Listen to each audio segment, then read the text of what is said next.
chia bà sang hàng vừa chia sang hàng chia bà sang hàng lên vừa gấp phẳng như gấp tiền người ta cũng có mà với chữ băng như thế sao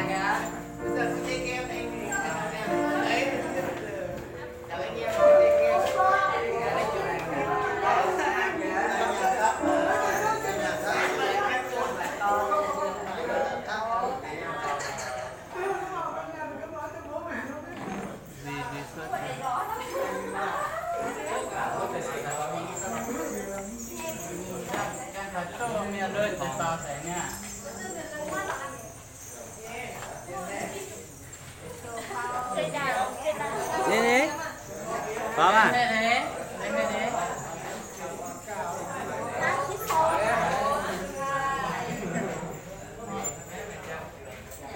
rồi hô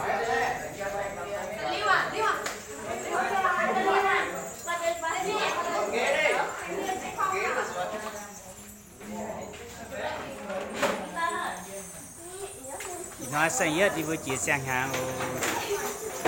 thì phải hàng như nè làm phẳng hết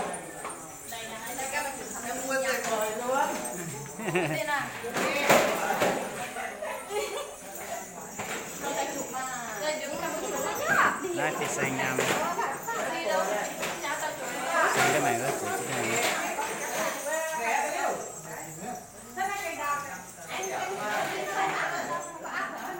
này vừa miền như kiểu miền như trồng chuối hăng nó vẫn tới này